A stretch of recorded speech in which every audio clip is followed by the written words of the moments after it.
सबसे पहले तो आज प्रेस से मीडिया इस कार्यक्रम में मैं प्रिंट मीडिया और इलेक्ट्रॉनिक मीडिया दोनों का ही बहुत बहुत वैसे आप सबका स्वागत करता हूं कि आज आप इस राजभवन में एक ज्वलंत समस्या जो काफी तेजी से बढ़ रही है और विशेष करके देश के सर्वे के आधार पर भी एम्स ने जो 18 में सर्वे किया उसके आधार पर भी पंजाब की बहुत बड़ी जनसंख्या जिसका उनका अनुमान है कि 21 लाख से भी अधिक लोग विभिन्न प्रकार के नशों से जुड़े हुए ऐसा सर्वे आता है। इसलिए मेरे को आज आए हुए 8 महीने लगभग 31 जुलाई को मैंने यहाँ कार्य ग्रहण किया था और आज ठीक 31 मार्च 8 महीने पूरे हो रहे हैं।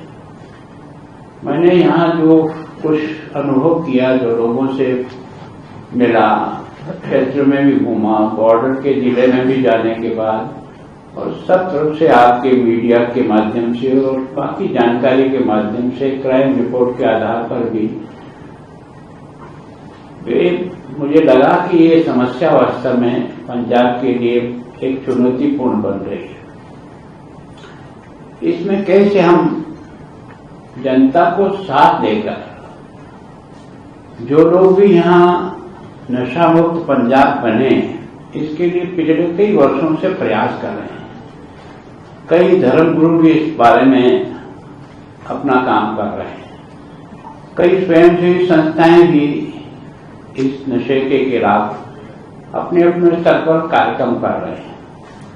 मैंने सोचा कि इन सबको अगर एक स्थान पर लाया जा सके, एक साथ जोड़ा जाए और सब लोग मिलकर एक सामूहिक प्रयत्न करें तो शायद हमारी सफलता के जो कदम हैं वो थोड़ा तेज गति से बढ़ेंगे।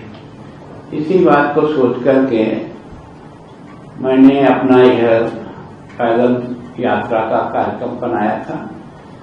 इसका जो मुझे पहली बार अनुभव हुआ, तो खुशवंत सिंह जी जो साहित्यकार हैं, उन्होंने एक पैदल यात्रा पिछले 2 सालों से वो कर रहे हैं, तो वो मुझे निमंत्रण देने आए थे कि आप भी हमारे कार्यक्रम में जुड़िए। तो मैंने उनका कार्यक्रम देख करके, मुझे पता नहीं था कि खुशवंत सिंह जी का किस तरह के क्या करते नहीं, पर मैंने सोचा कि इनका उद्देश्य बहुत अच्छा है और इसलिए मुझे भी इनमें एक तरह से सहयोगी बनकर के पैदल यात्रा इनके साथ करनी चाहिए। तो 2 दिन मैंने उनके साथ ओझा सिंह जी के निवास स्थान, जो 113 साल की उम्र के व्यक्ति है, अंतर्राष्ट्रीय इस उम्र के धावक के एक तरह से दुनिया का सर्वश्रेष्ठ व्यक्ति बना है, उसके गांव से मैं भी 10 और 11 2 दिन उनके साथ चला। तो मुझे लगा कि अगर वास्तव में इस नशे को कोई रोक पाएगा तो आखिर इस सरकार के कानून कायदे इस पर कब पूर्णतः मुक्ति पालेंगे बहुत असंभव होता है। जब तक सर्व सामान्य व्यक्ति इस समस्या को अपनी समस्या बनकर के इसको कमजोर करने के लिए, इसको समाप्त करने के लिए प्रयास करें तो शायद सफलता ज्यादा मिल सकती है। और इसीलिए मैं 2 दिन उनके साथ पैदल यात्रा की। अभी खरड़ में भी मैं एक नशा मुक्ति के विरुद्ध एक रैली में, उसमें भी सम्मिलित हुआ। एक केंद्र के मंत्री वीरेंद्र सिंह जी का भी एक आयोजन हुआ, युवा रैली। उस रैली को भी मैंने लुधियाना में जाकर के उसमें भी शरीक हुआ और यहाँ पर भी मैंने इसके विरुद्ध हम क्या कर सकते हैं, तो सारे वाइस चांसलर पंजाब के उन सबको बुला करके इस विषय पर भी चर्चा की। यहाँ जितने धर्म गुरु हैं जो अलग अलग प्रयास कर ही रहे हैं, उनको भी मैंने अपने राजभवन में बुलाकर उनसे भी इस विषय पर चर्चा की कि हम किस तरह से इसके विरुद्ध एक जन अभियान बना सकें। ये कोई राज्यपाल का या राजभवन का अभियान नहीं है, ये सर्व सामान्य जनता कैसे जुड़े और इसको अपना कार्यक्रम समझ करके वो लोग कैसे इसमें कदम बढ़ाएं, इसके लिए प्रयत्न करना चाहिए। उसी के लिए प्रयत्न किया। और मैं जब से यहाँ आया हूँ, मैं सोचता हूँ कि मैंने अपने विद्यार्थी जीवन में जो कुछ भी पंजाब के बारे में पढ़ा समझा, जो हमेशा संघर्षशील प्रदेश रहा है, आक्रमणकारियों का मुकाबला करने के लिए भी पहल कोई करता था और युद्ध में जूझता था, तो वही ये बहादुर पंजाब था। देश की आजादी के बाद भी हमारी सेना में भी सर्वोच्च बलिदान देने में इस स्टेट का बहुत ही गौरवशाली इतिहास आज तक हम सब लोगों ने देखा और पढ़ा है। गुरुओं की परंपरा की दृष्टि से भी सोचें तो 10वें गुरु ने जिस प्रकार के धर्म संस्कृति की रक्षा के लिए अपना बलिदान दिया है, वो दुनिया में एक अनोखा है, जो आज दिन तक कहीं पढ़ने को नहीं मिला। ऐसे लोगों की धरती पर क्या हम मिलकर के इस बुराई के खिलाफ लड़ सकते हैं और इसमें कुछ सफलता हासिल करने का प्रयत्न कर सकते हैं? ये सोच करके ही इस अभियान को आगे करने के बारे में सोचा है। तो मैं सोचता हूं कि ये जो 3 तारीख से लेकर 8 तारीख तक 2 दिन गुरदासपुर जिले में और उसके बाद 4 दिन अमृतसर जिले में जनता के बीच होकर, जनता को साथ लेकर के जहां जो आ सकें, मैंने प्रयत्न किया कि सभी प्रकार की राजनीतिक पार्टियों को, सभी एमएलएज को, सभी एमपीज को, राज्यसभा के सदस्यों को, समाज के प्रमुख, जितने भी यहाँ स्वयंसेवी संगठन है जो मेरी छुट्टी में मुझे बताया, उन सबसे मैंने व्यक्तिगत बात करने की कोशिश की। सारे एमएलए से तो मेरी बात नहीं हुई, लेकिन अधिकांश मंत्रियों से, पार्टियों के प्रमुख से मेरी बात हुई कि अगर आप भी इन जो 6 दिन का अभियान है उसमें किसी एक दिन अगर सम्मिलित हो सकें और अगर इसमें एक जन आंदोलन में आप और हम सब मिलकर आगे बढ़े, तो उसके लिए भी उनसे निवेदन किया है। तो मैं सोचता हूं कि हमारी इस यात्रा को और हमारी सोच को मीडिया बहुत मजबूती से अगर साथ खड़ा हो जाए तो हम शायद जनता के सोचने में एक विषय को उत्पन्न कर सकते हैं। सफलता कितनी मिलेगी, कब मिलेगी, क्या मिलेगी, इसके बारे में तो एकदम कोई अभिमान पूर्वक नहीं कह सकते, लेकिन मैं सोचता हूं कि बुराई के खिलाफ लड़ने के लिए किसी भी एक कॉर्नर से भी काम शुरू करेंगे तो कुछ न कुछ तो कदम सफलता के आगे जरूर बढ़ेंगे। ऐसा मेरा अपनी अब तक की जो समझ है उसके आधार पर मुझे लगता है।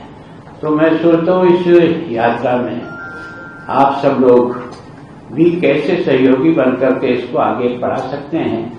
ये जो कार्यक्रम का डिटेल है वो तो आपको प्रतिदिन का हम दे देंगे, लेकिन हम पहले दिन 3 तारीख को यहाँ जो मुझे बताया है डेरा बाबा नानक स्थान से हम प्रारंभ करेंगे और लास्ट में जलियांवाला बाग में इसका समापन करेंगे।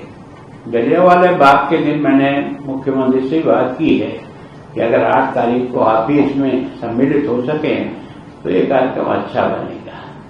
वीरेंद्र सिंह जी के साथ भी हमने एक बड़ी रैली की थी युवाओं की, और उसमें उनको भी, क्योंकि 15 अगस्त 2020 तो देश के प्रधानमंत्री ने इस बात की घोषणा की कि नशा मुक्त भारत। तो वास्तव में नशा केवल पंजाब की अकेले की समस्या नहीं, यहाँ अधिक मात्रा में है ये तो ठीक है, लेकिन संपूर्ण देश भी और युवा पीढ़ी भी नशे से प्रभावित हो रही है। पहले जो हम नशा मानते थे वो बीड़ी और शराब को मानते थे, पर अब नशे के कई प्रकार निकल करके आ गए हैं। और मैं सोचता हूँ ये जो चिट्ठा आपके यहाँ जिसको कहा जाता है, उसने तो सभी प्रकार से हमारे नौजवानों को प्रभावित करने का प्रयास किया। दुर्भाग्य यह है कि अब धीरे धीरे इसमें बच्चे ही नहीं, बच्चियां भी हमारी इससे प्रभावित होती जा रही है। परिवार के लोग प्रभावित होते जा रहे हैं, और सबसे ज्यादा परिवार का जिस प्रकार से एक तरह से समस्याग्रस्त हो गया है, अपने आप को असहाय महसूस करते हैं, विशेष करके माता। मैं जब बॉर्डर के विलेज कमेटी की मीटिंग में बैठता था जिले में, तो वहां माताओं बहनों की तरफ से एक ही आवाज आई थी मुझे कि साहब और कुछ करो न करो आप, पर हमारे बच्चों को इस नशे से किसी तरह से बचाओ, नहीं तो हम परिवार बिल्कुल तबाह हो रहा है, उजड़ रहा है, देख नहीं सकते बच्चे को तड़पता हुआ, उसकी आवश्यकता देते। और फिर वो सब जितने भी अपराध हो सकते हैं उन अपराधों के साथ जुड़ता जा रहा है। तो अगर अपराध पर भी नियंत्रण करना है तो उसमें इस पक्ष को भी मजबूती से हटाने का प्रयत्न करना चाहिए। मैं ये नहीं कह रहा हूं कि इसमें 100% हमको सफलता मिली जाएगी और कल हम इसमें कुछ चमत्कार कर देंगे। मेरी ऐसी मान्यता है कि प्रयत्न करिए, कभी कभी सफलता उसमें अवश्य मिलती है। कि अब तक के अपने सब महापुरुषों ने अपने जीवन में जो सुधार के काम किए हैं वो कहीं किसी मंजिल तक पहुंचा जरूर है। तो मैं सोचता हूं इसके खिलाफ हम सब मिलकर कैसे लड़ सकें, कैसे इसको जन आंदोलन बना सकें। न तो अकेला मैं, न कोई अकेला दूसरा इसको दूर कर पाएगा।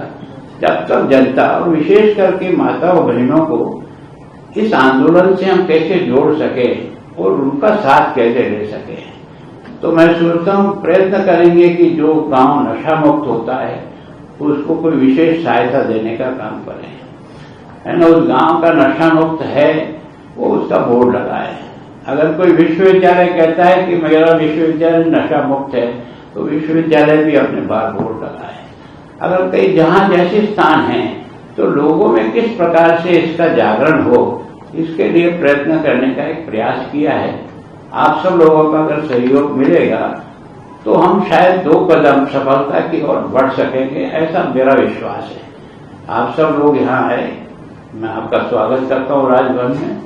और इस एक चुनौती का कैसे मुकाबला हम सब मिलकर कर सकते हैं इसका प्रयत्न करें, इतना आप सबसे मेरी विनम्र प्रार्थना है।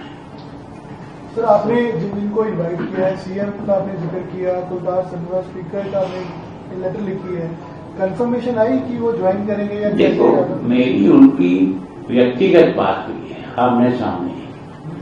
अब वो कंफर्मेशन वाला जो उनका अधिकृत लेटर है वो तो अभी तक नहीं आया, लेकिन मैंने एमपी साहब से की, राज्यसभा के सदस्यों से की, मैंने सभी जगह जो मुझे प्रमुख लोगों की लिस्ट मिली है, जो स्वयंसेवी संस्थाएं हैं जो इसमें काम करती है, जितने भी विश्वविद्यालय हैं उनके वाइस चांसलर है, उनसे है, मेरे से जितना संभव हो सकता मैंने उन लोगों से व्यक्तिगत फोन से भी कहा और उन सब ने कहा कि हम निश्चित रूप से कहीं कहीं आपको जरूर ज्वाइन करेंगे। मैंने भी उनको नहीं कहा कि आप सब दिन चलो, पर किसी एक दिन आप भी अगर उपस्थित रहे, आपके साथ जो बंधु हैं वो रहे, आपके विद्यार्थी रहे, आपके कॉलेज स्टूडेंट रहे, आपके जो संगठन से आप जुड़े हैं उन संगठन के लोग रहें, लॉयंस क्लब भी है, बाकी रोटरी भी है, बाकी सब जिस प्रकार के भी संगठन है उन सबसे बात की है। अब कौन आता है ये तो उसके ऊपर निर्भर करेगा। पॉलिटिकल पार्टी को भी सबको इन्वाइट किया है, सभी को मैंने पत्र भी लिखा है व्यक्तिगत, सभी एमएलए को पत्र लिखा है, सब ये जो सूची में आपको बता रहा हूँ उनको व्यक्तिगत चिट्ठियां भी गई है और जिनसे मैं फोन से बात कर सकता था उनसे भी बात। पंजाब की वार अगेंस्ट ड्रग्स है तो इसको उसके साथ एड ऑन माना जाए, पैरेलल माना जाए? नहीं, कोई मैंने पैरेलल का कोई बीमारी रखी नहीं। मैं तो सबके साथ मिलकर कदम से कदम मिला के चलने वाला व्यक्ति हूँ। कोई अपनी अलग से खीर पकाने वाला व्यक्ति मैं नहीं हूँ। मैं सोचता हूँ कि सबका कर ही रहे प्रयत्न, कोई मैंने पहली बार शुरू किया ऐसा भी अभिमान नहीं है, सब लोग प्रयत्न कर ही रहे, तो मैं उनके साथ ही काम करने का शौकीन हूँ। गवर्नर साहब, एक सेकेंड लाइन ऑफ डिफेंस की बात पंजाब सरकार की तरफ से की जा रही थी कि नशों को रोकने के लिए सेकेंड लाइन ऑफ डिफेंस बनाया जाएगा, जिसके अंदर जो सरहद पार से नशा आता है पंजाब में, उसके लिए कुछ आप क्या कि मैं बॉर्डर पे भी गया, मैंने आर्मी के साथ, बीएसएफ के साथ, पुलिस के साथ, पब्लिक के साथ, विलेज कमेटियों में सबके बीच में चर्चा हुई और ये विषय मेरे गहनता में ज्यादा से ज्यादा वहां से आया था।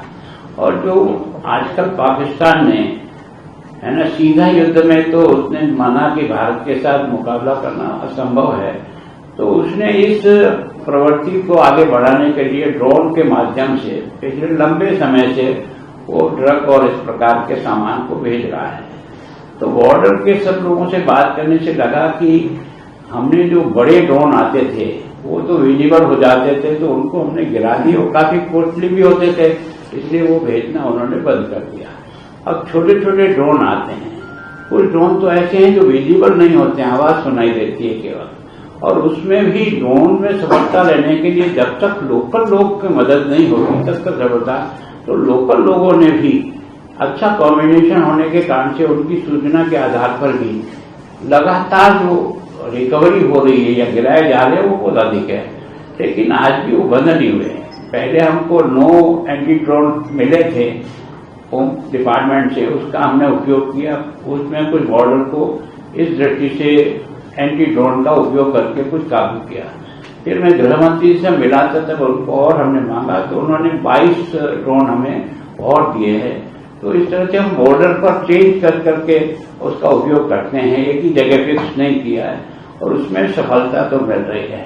और ड्रग की जो मात्रा आती है वो भी मैं सोचता हूं कि जितनी पकड़ी जा रही है, और अभी पिछले 1.5-2 महीने से सरकार ने भी एक्टिव होकर के एक ड्रग के खिलाफ, माफियों के खिलाफ जो मुस्तैदी के साथ कार्रवाई करना शुरू किया है।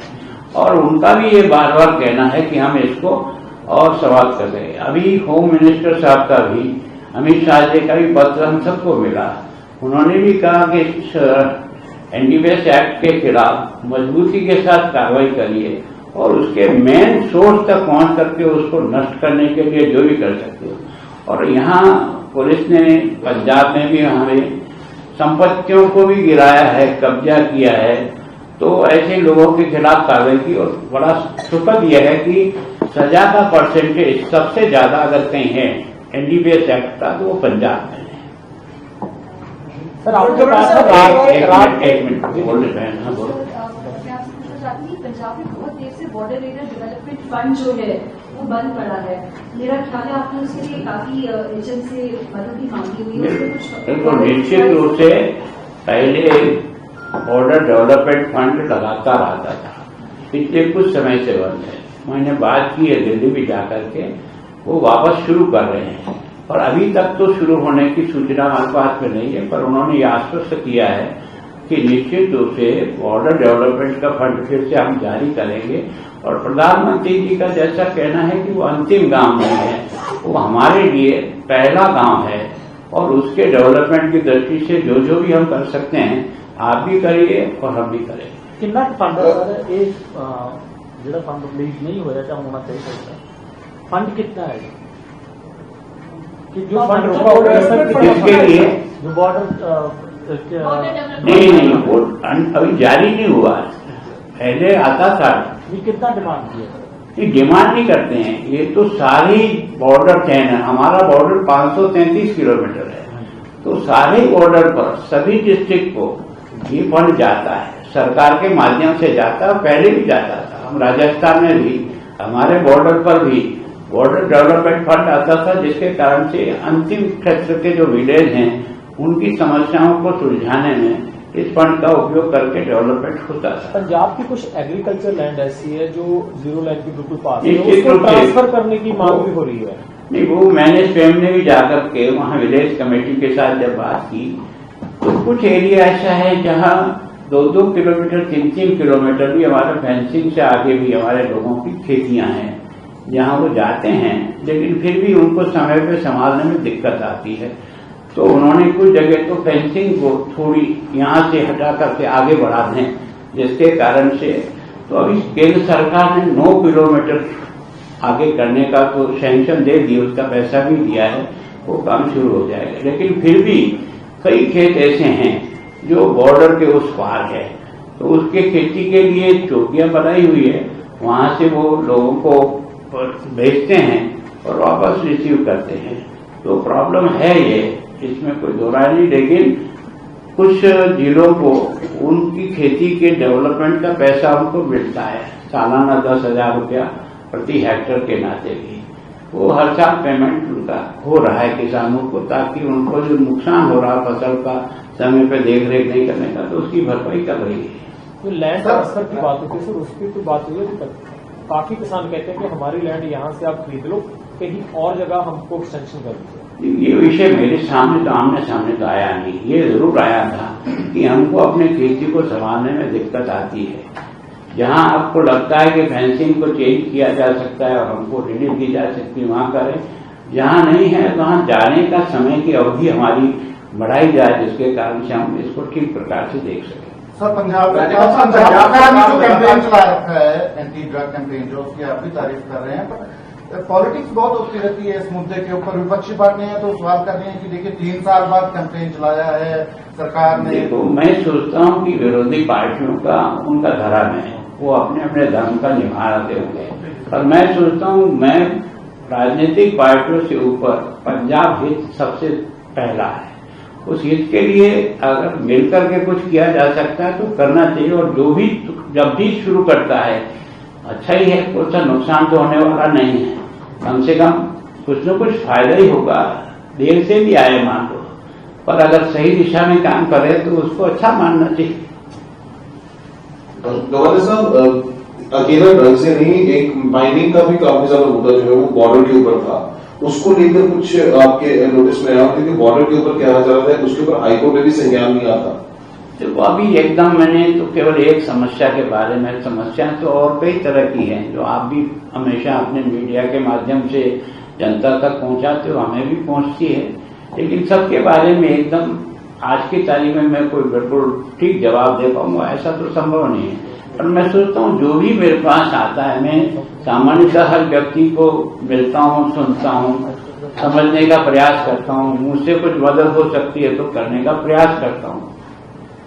राजेंद्र साहब, लगातार पंजाब सरकार केंद्र से डिमांड करती आ रही है कि बॉर्डर की जो फेंसिंग है, बॉर्डर का जो एरिया, उसको और सिक्योर करने की जरूरत है ताकि नार्को टेररिज्म जो है इसको रोका जा सके। देखो, मैं आपके माध्यम से मैं सोचता हूँ, देखो बॉर्डर की जो फेंसिंग है वो तो काफी ठीक है, लेकिन जहाँ नदियों का बहाव है उसके अंदर फेंसिंग है नहीं, वो अभी भी एक तरह से बाकी है, तो उसके कारण से भी कुछ होता है इसमें। लेकिन अब इतना सीधा बॉर्डर पार करके होना तो इतना आसान नहीं रहा है, उसमें तो पूरा सतर्कता जो है ना BSF और बाकी लोग कर रहे हैं। लेकिन ये जो नया प्रयोग हुआ है ड्रोन के माध्यम से, ताकि एक तरह से वो कब कहाँ से निकल करके उनसे गिरा देते हैं, तो एक तो वो भी है, दूसरा ये है कि आखिर ड्रोन को रिसीव करने वाली कोई न कोई गैंग तो है।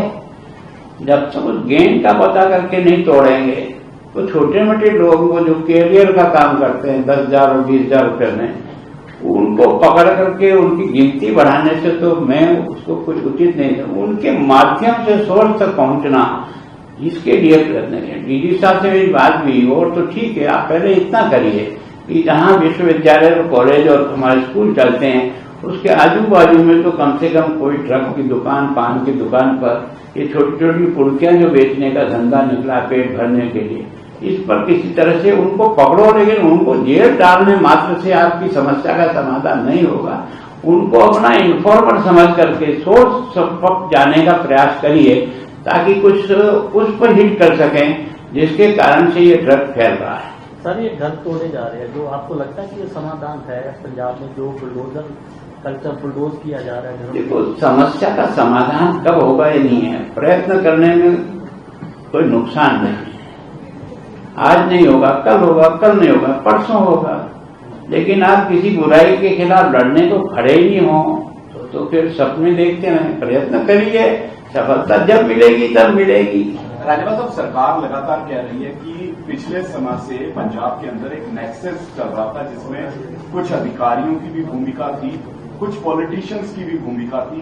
कहते जब तक उस नेक्सस को कंट्रोल नहीं किया जाए। देखो, आपका इतने वर्षों का लेखन करने का अनुभव है, आप भी इस समस्या को समझ रहे हो और मैं भी समझ रहा हूँ। अगर वास्तव में ये दो एजेंसी मजबूती के साथ और ईमानदारी के साथ काम पे लग जाए तो कोई भी ड्रग वाला आसानी से निकल जाए, ये संभव नहीं लगता है।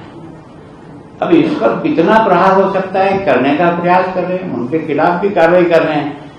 तो समस्या को समझ करके जब तक व्यक्ति के बारे में सही जानकारी नहीं मिले, केवल और केवल उसको इशारा करने मात्र से तो समस्या का समाधान नहीं होगा। वरना सब आपने कहा था कि रात के समय गांव में रुका जाएगा, तो इस यात्रा में ये रहेगा कि रात को गांव के लोगों जहाँ जहाँ संभव हो सकता है शाम को मिलेंगे, विलेज कमेटी से भी मिलेंगे, क्योंकि ये यात्रा तो 2-2.5 घंटे में सवेरे हो जाएगी।